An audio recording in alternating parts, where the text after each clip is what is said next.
Welcome to Lydia Fenet's Claim Your Confidence, a podcast that will introduce you to the most powerful women in the world as they talk about their own confidence journey.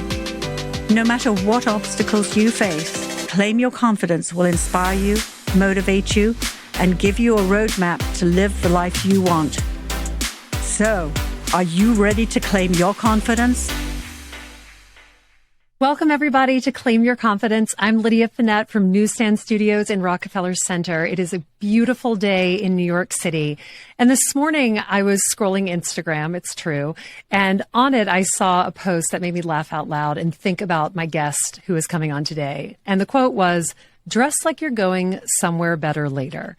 And joining me today, I have Nell Diamond, the CEO of the wildly successful lifestyle brand Hill House Home. And if you haven't heard of this company, I don't know where you've been living for the past couple of years. This is not only a social media star of a company, but the founder herself is someone that I admire as a businesswoman, as a mother, and as an incredible entrepreneur. Nell, welcome to the show. Thank you. I'm so excited to be here. What a treat. Well, I'm thrilled to have you. Now, I want to talk about the beginning of Nell Diamond because I have a 6-year-old daughter who never comes into a room unless she's in a full ball gown. And as we try to leave at any time during the day, she always has to run back to add things like a tiara or a pair of high heels to her ensemble as we leave the door. Is this who you were when you were a kid now? Yes, it is who I am and was and am, continue to be. And I think I was so, now that I'm a parent, I have 3 little kids, I think I realized what I didn't know then, which is how important it was that my parents supported that. My parents used to call it fly your freak flag, like they wanted to support my freak flag. And my particular brand of freak flag happened to be like looking pretty insane when I walked out the door, like kind of all my life. How much tool can I find? How much tool can I find? Yes, exactly. I love it. So you grew up in London. Yeah, so I was born in London. We moved around a lot. My parents are American. I was born in London. I spent a few years in Tokyo, but kind of majority of my years were in London. So I was born there and I graduated high school there. And then I moved to the U.S. For college. And when you were growing up in all of these different places, what is that like? I mean, I've spoken to some people who've had different childhoods where they grew up in different cities. Were you confident as a child? Were you someone who bounced around easily, or was this something that you kind of learned in time? I think it was all I ever knew. And so only in my adult life have I realized probably some of the attributes of my personality that are very unique to me are because of that moving around. And, even when we were like our longest stretch in London was probably like 12 or 13 years. And even in that 12 or 13 year stretch, I changed schools like 3 times. So, even if we weren't moving country, we were moving schools, moving social groups. And culturally, I felt like I was also moving between different ways of being. I went to an all-girls British school up until 9th grade. And then I switched to the American school in London, which is an international school. And there were cultural differences there. There were kind of curriculum differences. But I kind of remember, and I talk about this with my therapist a lot, I had this like persona that was very much like, all right, my number one goal is I want to have somebody to sit with at lunch today, and I'm going to figure that out no matter what. And I still kind of have that mentality a little bit. And it's like, figure out who you are because people are so different around you. Like there was no fitting in, right? Because there's so many different types of people that I was meeting. And so I really had to figure out who I was to start with, which I think was really valuable. It's funny. I grew up in Louisiana and I went to high school in Connecticut. And I remember my freshman year starting in that time, and I had a Southern accent. And I made some comment about going to see a baby, but I drawled the word baby. And it was repeated back to me so many times. And I remember even at that early age thinking, oh, I need to smooth this out somehow so that doesn't end up being every part of my day, just having things repeated back to me. And in a way, it kind of makes you a little bit of a cultural chameleon because you can move effortlessly through groups because you do understand the nuance of the people around you. And I wonder, as you moved into all of these different places, was there a place that you loved more? Like out of all the places that you lived, is there a place that you really identify with having grown up and feel like that's very much a part of who you are? Definitely London is, I feel like, my home. That's where I feel like I grew up. That's where my cultural references are. And it's interesting because I definitely have that chameleon thing. There's an amazing book called Third Culture Kids that they kind of handed out to like every American expat everywhere. And I really identified with the idea that, you know, you existed in this third culture that was not quite your home country and not quite the country you lived in, but in another sphere altogether. And I had that chameleon nature. I mean, the thing I always talk about with my friends is, you know, when I get in like a cab in London, I'm like, suddenly kind of my A's sound a little different. And I'm like purposely pronouncing things that are difficult to pronounce in an American accent because I want to show the cabbies that I like know the vibe. But then, I get it here. Yeah. But it's also funny because obviously I sound so American. And even that was kind of important to me, you know, I was the only American at my all girls British school. And this was in the era of like, you know, Bring It On and like all the big cheerleading movies. And like, I thought that was cool. I thought it was cool. My husband says I had very short-term thinking. I didn't realize it'd be much better long-term to have a British accent, but short-term. It's so true. Short-term, I was like, it's cool to have an American accent. Now I'm like, oh, it would have been better if I had, stuck I'm with actually that. surprised. My mom, I told you this before, who does the bumper on this show is British, and she's lived in America, correct me if I'm wrong, Mom, when you're listening to this, for 50 years, and still has the most British accent of anyone you've ever met in your entire life. And I feel like everyone goes to England and comes back with a British accent, so I would have thought that would have been your identity when you came back. Well, your mom is exactly proof of why it doesn't change. It's so funny because my mom's biggest pet peeve, you know, my mom grew up in Michigan, my dad grew up in Massachusetts, and like, you know, they kind of experienced a lot of this traveling for the first time with us. Like, you know, they weren't on planes until like their late 20s, and then suddenly they lived in Tokyo with 3 kids kind of under 6. And my mom used to get so annoyed at the Americans that would move to London and have an accent like within the month. Yeah, exactly. And she'd be like, babe, we're both from Michigan. Like I remember when Madonna had an accent, my mom was like, we are both from Michigan. I've lived here for like 15 years. Like, no, the accent's not real. She's like, also my children who are living here full time don't have British accents. So I know, but it is a wonderful place. And I love England so much, having spent a lot of the time there with my mom and her sisters. So I understand that. So you were living in London and you loved fashion. You sort of talk about this all the time, but there was a story about Abercrombie and Fitch, which really caught my attention. Can you share that? Yeah, definitely. So that was my first job ever. So Abercrombie came to the UK when I was in high school at the American School, as I mentioned, and they opened on Savile Row, which is this very famous, you know, street in London that's known for its bespoke suits. Kind of the, you know, James Bond got his suits made there. It's an iconic street. And Abercrombie at the time, and I actually spoke about this yesterday with somebody, it's had a real resurgence, but Abercrombie at the time was an incredibly iconic brand and like the epitome of what America stood for in that like very Friday Night Lights era. Like the guys didn't wear shirts, right? Am I forgetting this? Yeah, at the door. Totally. Yeah, and so I loved, you know, what's interesting is it's not just that I loved Abercrombie, it's that I loved brands. So the other brand that I was absolutely obsessed with was Topshop. And, such a great brand. Yeah, when I was in high school, they used, you know, the phrase that like British teens used to say that Topshop Oxford Circus was Mecca. And that was like where we would all do our pilgrimages to on Saturdays. And it was just the most incredible, enthralling place. And this was the era when they had the Kate Moss for Topshop collaboration, which was like, you think about all the collabs that happened now, this was in an era where that wasn't as common. And so the idea that you could walk around wearing these like Kate Moss approved gladiator sandals from Topshop that she was wearing at Glastonbury, it was like, you couldn't even breathe. It was the most exciting thing for a teenage girl. So I think what I really remember in my kind of teen years in London is just loving figuring out like brand experiences and shopping and fashion and curating an aesthetic and how people like come up with their aesthetic and their taste. And it was always really, really fun for me, but never at any point in that period of time did I consider that it could be a career for me. And at first it really wasn't. You went back to, or you came to America to live in America for the first time, right? At Princeton. Yeah. So what was that like you were American, but you'd never lived in America. What did that experience feel like? Yeah, it was funny. I mean, so the reason I switched to the American International School in London was because I wanted to go to university in the States. You know, I really felt like I didn't have that kind of like connection to the place that I was, you know, theoretically from. And there was something very mysterious and foreign about American colleges. So I took the SAT, I took all the APs, And I landed at Princeton. I applied early decision to Princeton. And so I got in. It ended up being the only school I applied to. And I had my heart set on it. And one of the things I loved about it was that it felt a little more international and that it was so focused on undergrads. Princeton doesn't have a med school. It doesn't have a business school. It doesn't have a law school. So the experience is really about like the undergrad community.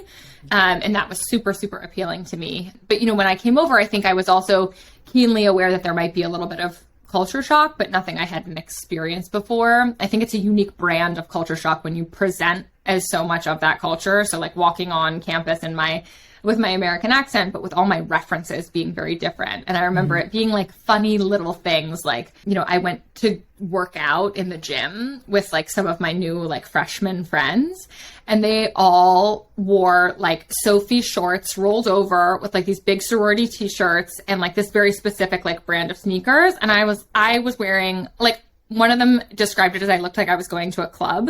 Like I was like fully dressed. You were ready for Studio 54. Yeah. I was wearing like Lycra. like adorable leggings. Like it was probably American Apparel or something, but it was like adorable leggings. Like my hair looked cute. I was like, sorry for looking cute, guys. Yeah, exactly. But that was funny. It was like, all these unspoken rules. Like how did 10 of these girls who never knew each other before know how many times to roll over that exact same brand of shorts? Like I was like, what is going on here? And this was like before social media, really, right? Yeah. We had Facebook. Yeah, Facebook. We had Facebook, but yeah. But they weren't branding. They weren't probably hashtagging everything at that point on Facebook, though. I love it. But you loved it. You enjoyed being there, and it was a good experience.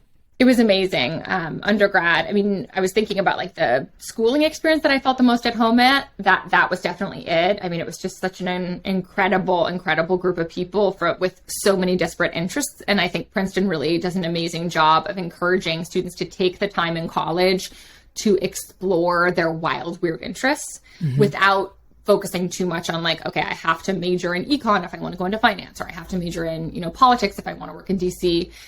So I was an English major, and like your big project at Princeton is your senior thesis. You spend a year basically writing a book. I wrote a 120-page thesis, and it was like this really creative process that I had the freedom to totally explore alongside a professor. And that was just like amazing, like totally one of the most fun things I've ever done. And you wrote the thesis, I've read about this. You wrote the thesis about the power of hair. Yeah. So I wrote it. If you don't know Nell, let me just stop for a second. Yeah. The first thing I ever noticed about you was your hair, to be totally honest. I was at an event with a mutual friend of ours, and I remember you walking in and just thinking, my God, how does she keep her hair looking so good?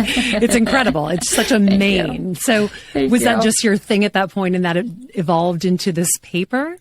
Yeah, I'm very hairy. Everyone's always like, oh my God, you have such like long hair. It's so amazing. I'm like, yeah, I also have to like shave my legs twice a day. So it's like, not all great. Yeah. And hair pros and cons. Yeah. But yeah, no, I've always had really long hair. I've actually tried to cut it, but it like kind of grows back. It's like a weed. Just keeps going. Like a weed. But no, so I based the thesis on this line in Paradise Lost, John Milton's Paradise Lost, that describes Eve and the fall of man, right, in the Garden of Eden. And the fall of man is described as Eve having all her tresses all disordered at Adam's feet, right? Mm-hmm. So I thought that was so fascinating. This is like, theoretically like the moment of the fall, right? Mm-hmm. Like this like very mythological, intense moment in like the canon. And they're talking about her hair. And I was like, this is interesting. And I've always watched and like seen these little kind of mentions of hair and how people talk about it. And I think hair and femininity are so like closely linked. Yeah. And so I wanted to explore that. So I basically traced like references of female hair across a bunch of different kind of segments of history. And I focused particularly, my most interest was on the pre-Raphaelite period, the Victorian era. I think it's no surprise this was the era, right, when Industrial Revolution, and like women are kind of becoming more powerful and men are feeling a little shaky in their kind of very, very patriarchal positions for the first time in a long time. And throughout the cultural imagination, there are all these depictions of basically murderous women. So like women who kill. And there's this like very famous painting, La Belle Dame sans Merci. And it's a woman on a horse, and she's killing a man by wrapping her hair around his neck. And so that's like the ultimate of it all, right? The penultimate, that the hair is being used as the weapon. Oh, that's so interesting. And then like you look back at Greek mythology, you look back at Medusa, like there are all these interesting moments where it's like a woman's identity and her head and her like covering, right? Which is also in the Talmud and the Bible, like what you're supposed to do with your hair is kind of like weaponized against her. So anyway, obviously like not super relevant to the rest of the world, but I love being able to spend that time being creative. That's such an interesting thesis, and a complete side note to this, but I don't know at what age you were when Felicity was on TV and she cut her hair. I don't know if you remember that. I never watched that show. Maybe it was not in the UK. I don't know. I think, well, I'm older than you are, but there was this incredible show called Felicity that was on, and the lead, Kerry Russell, who's now sort of back in the public eye, but she was America's sweetheart. I mean, everybody watched this show. There weren't that many channels. There wasn't streaming. Everybody watched Felicity, who was my age. And I can't remember which season it was, but she had this beautiful curly hair and she cut it and the ratings dove. And when I read that about your paper, it was the thing that I immediately thought of about hair and femininity. And femininity for you is really a thread. And we can talk about this more as we go on, and really the discussion about power and femininity and how those two things are interlinked. But you didn't take this path. You didn't take this path and then go straight into passion. You went into finance. I sure did. And it's interesting because, you can't really look up Nell Diamond and not see your dad. There's like, your dad is definitely a part of your life in such a great way.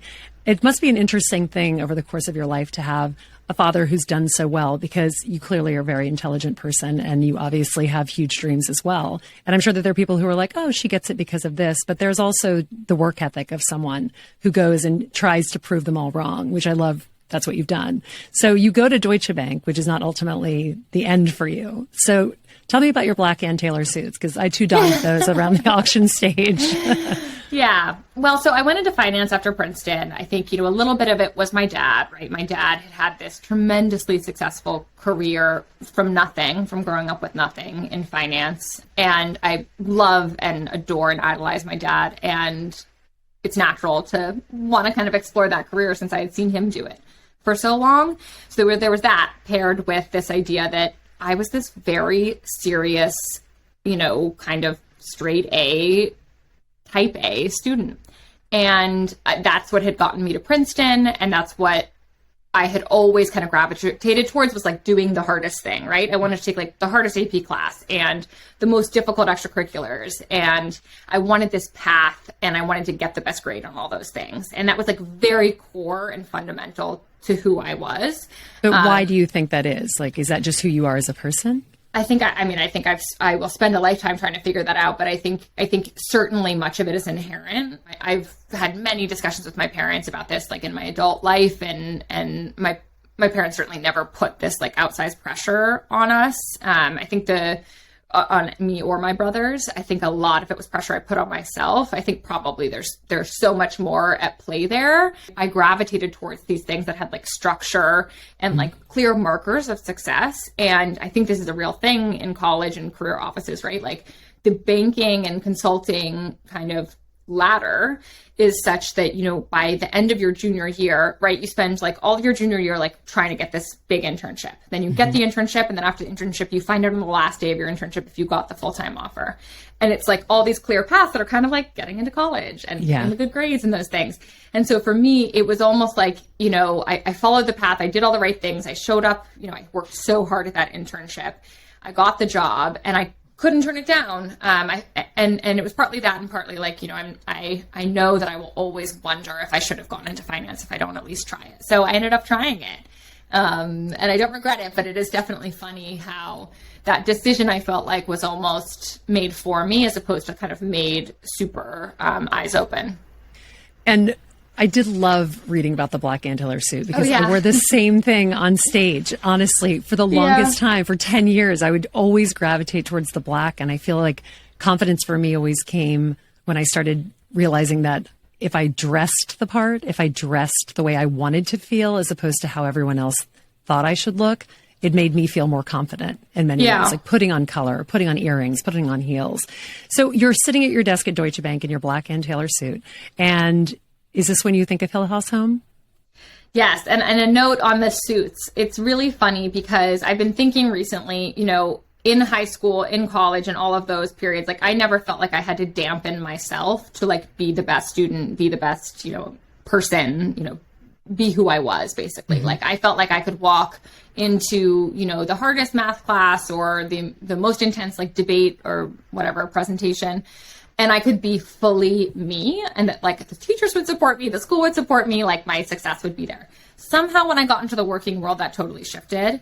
And I'm sure a lot of this has to do with like my own insecurities and my own hangups, you know, one of which being when I started working at Deutsche Bank, my dad was the CEO of another bank, and I knew everybody knew that. And I really felt like I wanted to prove to people like, I am smart and I can do this on my own. Yeah. And so I think maybe that was a factor. Maybe there were other things that were a factor. But so because of that, I definitely felt like I had to look like super professional all the time. Yeah. And to me, that meant, you know, taking off the cat eye eyeliner, taking off some of the jewelry, lower heels, like not the like outfits that I wanted to wear. So I'd wear these like ill-fitting suits. And the effect that that had on my mental health was so tremendous that it was actually embarrassing for me. I was embarrassed by how much I cared. Now I'm like, no, this is who I am. I'm like proud that I get, you know, really depressed when I'm not wearing something cute. But at that stage, I think, you know, I was so young and it really depressed me. I felt like I was wearing a costume and hiding who I was. And it made it difficult to do my job because I was so affected by it. I had Aya Kanai on here, and we talked about confidence and how it ebbs and flows over time, and that you can feel it at an all-time high, and then you can literally lose it overnight. And it's interesting that fashion for that is a little bit of your confidence too. I feel that way too, you know, and I know what you mean because you're trying to fit in, but you're like, I don't really want to fit in. So how did you end up leaving? What did that conversation look like, even internally? Were you sort of like, this is what I should be doing, but I want to do something else? Or where did you go from there, those feelings? Yeah, I mean, I knew in my heart, I remember the night before I started the full-time role, we were in London, and I remember like putting out all my outfits, and I was going to training the next day and just crying, just being like so emotional about starting it and thinking about, I remember there was like some guy who was retiring on like one of the desks that I was working on, and I was panicking, being like, oh my God, I'm going to have to do this every day for the next like 50 years. Yeah. That's it. Like every Monday to Friday, this is what I have to do. This is it. Yeah. And that existential dread like creeps up with you. And now that I am in a job I love, I know that that's not normal to feel that way, to make you feel so upset. And so I think I knew while I was there, and I found bright spots, right? Like I loved some of the people I worked with. I loved like learning how to be an employee, those kinds of things. But I think the gradual buildup of feeling this like, you know, separation between who I am and what I'm doing and how I can like present myself was too big. And so I think it happened gradually, right? I started to think through, my dad always said, like, you can't leave a job unless you have another job lined up. That's certainly true. And so I knew that, and I was kind of like thinking through all these things of like, what are my other options? What are other careers? And I started spending a lot of time tapping into what my friends did. So I worked on a rates trading desk, and that's in the fixed income division of the business. So not dealing with like kind of stocks and the equity markets. Mm-hmm. And I had friends who worked in equity research, and the equity research at Deutsche Bank was amazing. And they would put out these reports on like big retail companies. And I remember kind of like, you know, in a down hour, like reading through some of these reports on big retail companies and getting a little pang of like, oh wait, this is super interesting. Like, actually, like maybe I could go work at one of these companies. Yeah. And then eventually that kind of evolved into maybe I have an interesting idea for one of these companies, and maybe I want to explore that a little bit. When I was sitting at my desk at Deutsche Bank, I didn't have this like aha moment of like, I want to start Hill House. But I did have a sense of what my next step would be, and that was to apply to business school. So kind of like I did with undergrad, I applied to only one school. I applied to the Yale School of Management. I like the all-in strategy. You're like, it's here or nowhere. Back to the trading desk. I'm so impulsive. I did it with marriage too. I was like, this guy's going to be great. And then he's nice, runs fast. Yeah. Marry Teddy. Yeah, I'll take him. So yeah, and then I applied to Yale, and the rest was history. That makes it sound so Instagram easy, but I highly doubt that was actually history. So it was your second year at Yale where this all really crystallized? Yeah. One of the reasons I chose Yale was because I knew, so the School of Management at Yale, it is tiny. It was even tinier when I was there. Very like non-traditional business school. Like a lot of these business schools have like massive classes.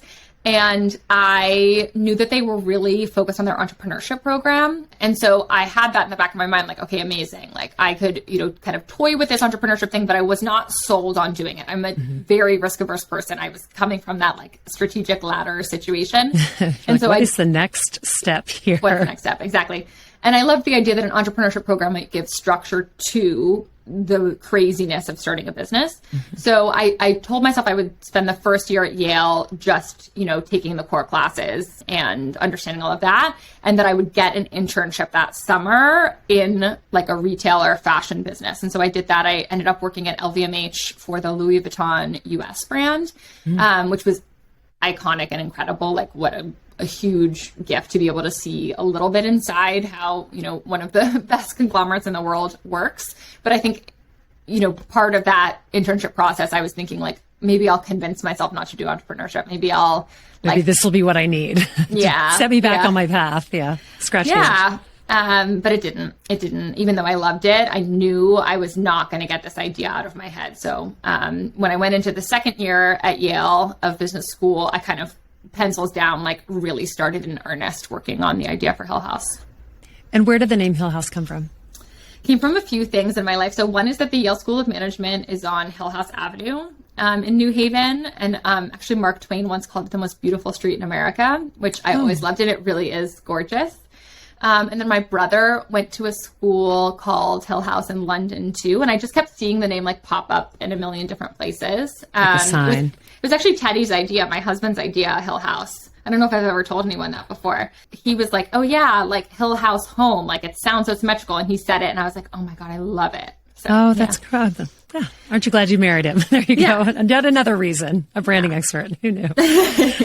So you graduate from the Yale School of Management. What is the first thing you do to start Hill House Home? Because you now have a name and you have the business plan written or some semblance of what you think it might look like. And what year is this? 2015, I graduated in June. And then I launched the business January 2016, like to the customers. So basically I graduated and then between graduation and launch, I did all the things that you need to do to like actually get the product in a warehouse. So signed a contract with a warehouse, like worked with a web developer, set up the website. While I was in school, I think I like trademarked the name, set up an LLC, did some like legal work and then business planning. But then when I graduated, I started like actually like doubling down and, paid for rent on an office, like warehouse, all those things. Did you find your passion then? Were you feeling confident about what you're doing? Or as you're stepping out of business school, which is obviously a structured environment, and you've talked about liking the structure and not being a person who loves risk. As you're stepping out of the door of business school, you're like, what have I done? Or are you just feeling completely inspired and ready to go? It's so funny. Nobody's ever asked me that before. And so I'm not sure I've ever answered it. I think immediately I was so energized by it. Yeah. I don't think I thought like, oh, this is going to succeed, but I know that I loved working on it. Like I remember just like I was at a co-working space in like Flatiron, and I remember just being like so excited to go into my little like cubicle and like check off my list and like think of all these things. And I would like walk from our apartment in the West Village to Flatiron, and I'd be like jamming to these playlists, thinking through like Instagram captions for the business. And I was just really energized by it. And I think that was like such a cool feeling to be just like, I don't think I'll ever get over the idea of like, 0 to 1 of like thinking of a product in your mind and then like it's on somebody's body or on their bed or in their house. It's really cool. When you first started Hill House Home, it was bedding, right? It was bedding. Yeah. Just home products. Is it funny to think back now how it started? I remember walking by the Bleecker Street store and there was this beautiful flower display outside. Yeah. And I just remember thinking, oh, this is so pretty. I'm such a print and color and floral person that everything about it appealed to that sensibility to me. So at that point, it was just bedding, right? It was just bedding. Yeah. I've always really loved home products. And also I joke about this with my husband all the time, I like to start with the hardest thing first. And selling a rectangle of like cotton on the internet is incredibly difficult. It's very hard. But I think I knew at the beginning, I wanted to start very low and slow. I wasn't like, this is 2016. So there were some like big D2C businesses launching at this time. And I think like one of the best things I did early on was like basically like mute any account that was like making me feel anxious and like, oh my God, they've got all this venture funding and I should do that and I should do this, because that was never going to be our game. I really wanted to spend time growing the business and like finding out what people wanted, as opposed to coming in thinking like, oh, I know exactly what they want and I know exactly what the next 4 years are going to entail. Yeah. We always say like we left room for Jesus, and we still try to do that as much as possible. And Jesus is really like the customers, right? Like we left room for customers to tell us kind of what they wanted from us. But what we were very clear on, right, was that aesthetic, that like visual, world that we were bringing customers into. And that was really exemplified by that Bleecker Street store. And that's actually one of the reasons I signed that lease. So Bleecker Street obviously has like a storied history in New York retail. It was where the first Marc Jacobs store was. It's just a gorgeous, picturesque street. And I live in the West Village. And this little tiny jewel box of a store came on the market at a time when almost every store in Bleecker was like closed down. The rent was so good. And I had like 2 employees. And we really couldn't afford it. We had not taken on any funding. And I said, I'm going to work there. We're going to like rotate in and out, basically like different team members taking shifts. And this is going to be our like little test kitchen. It's going to be where we test products. It's going to be where I like listen to customers. Nobody knew that I was attached to the business. So I could kind of like sit there and listen to people talk about the product. Yeah. And I'm also going to use it as an opportunity to allow people into the visual world of Hill House, which was very specific, right? It was like very print focused, very dreamy, very feminine, all about like kind of joy and adventure and play. And that was one of the best decisions we've ever made, is to make it a real life brand, probably way before we should have. When did you have Henry, your first son? Because this all kind of happened at the same time, if I'm not mistaken. Yeah, I found out I was pregnant with my son, Henry, about a week or 2 after I launched the business in 2016, January 2016. And, it was also like the same day that my only employee at that point quit. It was like the only person. Yeah. So it was pretty dark. Yeah. And I was married, happily married, but it was still a surprise. I wasn't kind of planning on getting pregnant. I felt very young. I was 27, which, in New York is like being 13 and pregnant. They're like, what's happened? It felt crazy to me. It felt crazy to me. And I felt, my friends were like not even close to marriage, let alone like close to thinking about families. Yeah. And, also having started a business and losing an employee, like I was the only person working at Hill House for the next 6 months of my pregnancy. And it was very challenging, humbling, but I think like a great thing for me in the scheme of things. And then he was born, obviously 9 months later in October. And one thing that was really interesting in your story, and I remember even seeing this on social, because you are so good at social and such a natural person on social media, was you talk a lot about the anxiety after you had your son and postpartum anxiety. And that openness, it was interesting because you have this beautifully created world of Hill House Home and everything is so perfect and lovely. And then you have this very dark conversation about what's happening in your life that so many people can relate to, because so many people have been through it and they don't expect it. And I think in many ways, it really opened up your business to a lot of different ways of seeing you as a person, not only as an entrepreneur, but as someone who is very much human, willing to tell your story, building this brand and allowing yourself to be imperfect in this perfect world in many ways.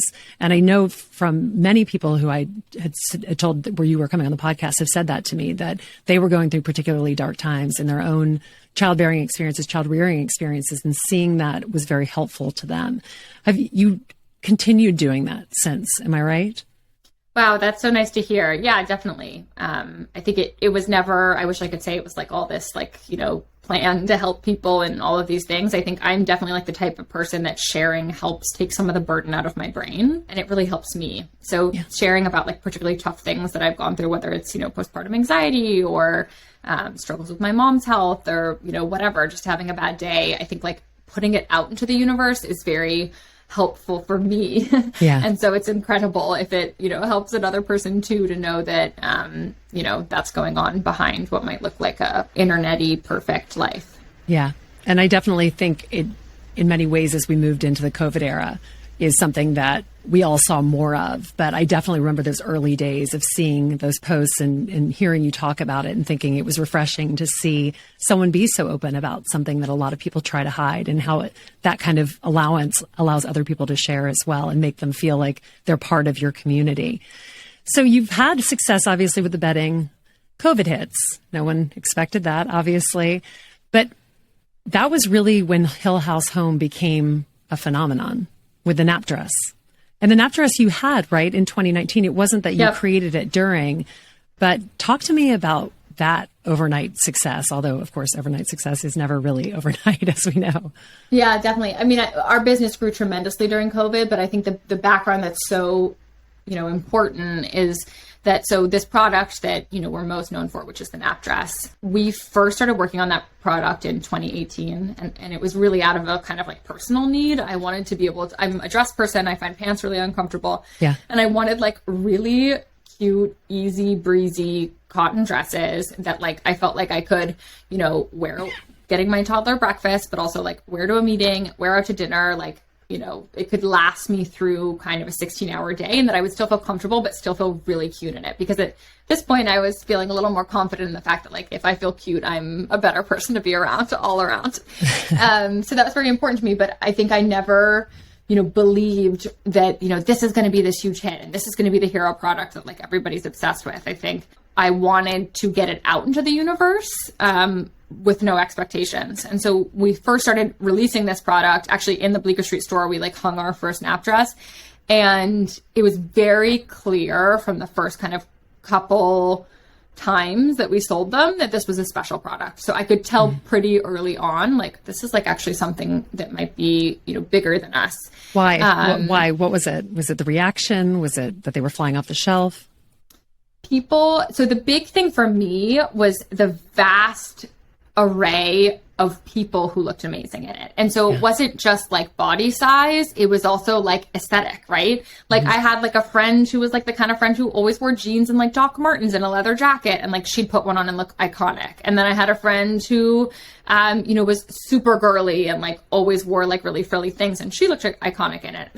My grandma looked amazing in it, and then like my little cousin looked amazing in it. And that was kind of like an aha moment for me to be like, wait, I think there's something special in not only this like category of dress, which is a nap dress, but also this specific kind of product. And I think the thing that's important to say here, like, we never invented smocking, right? Like, smocking is what makes our nap dresses comfortable. My grandmother used to wear smock dresses in 1950, right? Yeah. I'm from Louisiana. It's all we wear. Like, I don't think I was in anything until I was 10 years old, except for a smock dress. Thanks, Mom. Yeah. Same. I mean, I grew up in England. It was like all smock dresses. And then Juicy Couture when I was in high school, like those smock dresses were like the best. So I think that's always really important to say, like, we definitely don't think we invented smocking in any way, but I think it was this combination of like comfort with our smocking, right? And the specific tension is so funny. We were like crazy about the specific tension because we want it to be tight enough that you feel held in and you like don't have to wear a bra if you don't want to. Yes. But we also don't want it to be so loose that it like it wears out and you can't wash it. And I'm wearing one now, and all of those things are true. Okay, I may not have a bra on. Sorry, Joe. That's true. And I don't need it. I actually don't need one anyway, but now you know. All those things are true. Good. Yeah. But then also like the price point and the patterns and the way that we were styling them and the fit and all of those things. It was just clear that we had kind of caught a nerve with this product. And so, in 2019, we started selling them in drops accidentally, basically, because we would sell out of them. People kept saying, like, you need to tell us when new ones are going up because we need to put it in our calendar. And I never wanted to be like a hypey kind of like Supreme-esque brand. Like, that's amazing for them, but I just didn't, that wasn't what I thought we were good at. And we kind of stumbled into it out of necessity. So we started having these drops, and December 2019 or maybe November 2019, we had the first drop that I was like, oh my gosh, our entire business has changed. Like, this is something. Tartan nap dresses. And those sold out so quickly. It was like, we were like panicking about like how long we were going to have this inventory stuck in our warehouse, and it sold out within like 3 minutes. And we were like, oh my gosh, like this is something crazy. And then COVID hit. So when COVID hit, we still didn't think like, oh, this is going to be amazing. I mean, if you remember what it was like in, you know, March 2020 in New York City, Nico, who's our COO, and I, we were literally sitting, we both had young kids, like we were sitting in our bathrooms on our computers, like going through our P&L statement, being like, this is the day we're going to have to shut the business. Like we're going to have to close it down if, you know, we stop getting sales and our warehouse closes and all these things. And the exact opposite happened. Like our business tripled year over year, every year for the next like 4 years. Like it was crazy. At the beginning of COVID, was it bedding that was selling and then it morphed into the nap dress, or was it always the nap dress that was sort of propelling By the time COVID started, fashion was bigger. Fashion was already bigger. But then it just became, now it's 93% of the business. So I don't remember what it was. Maybe it was like 50 or 60 when COVID started. But then it went crazy. I remember the nap dress trickling into my Zoom calls for sure. There were some very bleak things going on during COVID, as you can remember, like people before they realized about how to make backdrops blurred or anything like that. There would be like, especially in New York, I mean, you know, small apartments. And I remember this one person in particular, there was a cat always wandering around. And then one day she got her nap dress and it was like Nap Dress Nation on her Zoom for the rest of COVID. I mean, I think she had 5 or 6 of them and she just rotated them. She always looked so put together. At some point she was able to blur the background too, and the whole effect was magic. I remember thinking, I wish I could run into Nell and tell her that, but of course, like you can't run into anyone. But no, it was amazing, and it's amazing to see them. I mean, I'm wearing one now, but you know, we were in Spain a couple of weeks ago, and I saw them all over Spain, and it's just so funny to see a dress that's been created by someone you know out in the universe. It's an impressive thing for sure. I'll never get over it. I don't think I'll ever like lose that like, oh my gosh, when I see it in public on somebody I don't know. It's exciting. It's really exciting. So you've added 2 more children to the mix since then, twins. What's it like being a mom of 3, 2 of those twins, and running a very successful company? It's, you know, an adventure. I found out I was pregnant with twins March 2nd, I guess, 2020. So, and then New York shut down. Your timing in the pregnancies is really something to behold. Yes, it is. I like to do pregnancies around like massive brand events. So it was crazy, but I think the most incredible gift of it all is that our team, and in particular our executive team at Hill House, has been going through the same thing. So my COO, Nico, who I mentioned, she's had 3 little kids over the same period. She and I were pregnant at the same time during COVID. You know, it's been, our business is all women, right? And it's been such a like warm, welcoming hug to be around people who understand what it's like to have that perspective, like kind of constantly in your mind. And then also I think it's been, perspective is my like key word around having kids. Like one of the greatest gifts that having children has given me is the gift of perspective, and realizing that like, no matter how big a problem at work is, no matter how, you know, bad a mood I'm in today, like at the end of the day, like I'm here to like support these, you know, tiny growing humans, and that perspective and like my family is at the end of the day what really matters. And that can help take the sting off, especially in entrepreneurship, because it can feel like everything is the most important thing ever and it's a crisis and you've got to fix it. And so having that perspective has been very helpful. It's like you're running to a big meeting and then one of your children spits up on you and you're like, oh my God, of course. Like this just, it all puts it in perspective. It really does. I think it's good also to be like humbled constantly. Like that's, and entrepreneurship humbles you constantly, and then motherhood humbles you constantly. It's like anytime I feel like a little too big for my britches and I'm like, things are going great, one of my kids like, you know, tells me that I have to do something like crazy. So I think it's I was walking out for an auction this spring, you know, and I'm in full hair and makeup. You know, I've spent 20 minutes, which is my allotted time of putting on makeup and getting my hair ready before I go on stage, sadly, just trying to get the kids in bed or as close to bed as possible. And I was walking out of the door and my 6-year-old looked at me, and I think she was upset because she wanted me to stay and she did not want me to go out. And she goes, "That dress is very ugly." Hey, thanks. I'm going to go make some money for a nonprofit right now with that comment in mind, sweetheart. And it's just like, it just made me laugh so hard because A, that's just who she is, but B, that's also motherhood. You take the good with the bad for sure. Yeah. So I am so excited to see what Hill House Home comes up with next. But where can we find you? What can we do to keep watching? And what can we expect from Hill House Home? Well, I'm very excited about brick and mortar right now. We have a few different stores. We have one right around the corner from where you are right now in Rockefeller Center. I know it well. Yeah. Joe knows it too. He mentioned it to me before we started the podcast. So yeah, we're fans. We love that store. We love Rockefeller Center is like the heart of New York, and we are so excited to be there. So we're in Rockefeller Center. That's our New York flagship. We have a store in Nantucket Island, which is where I am right now. We have one in Palm Beach, and then we'll have 2 openings in the next year, which is super exciting. One of them is in Charleston, which is hopefully opening fantastic. early Great fall. town. Yeah, Great so I'm excited about that. So you can find us at those stores. You can find us hillhousehome.com.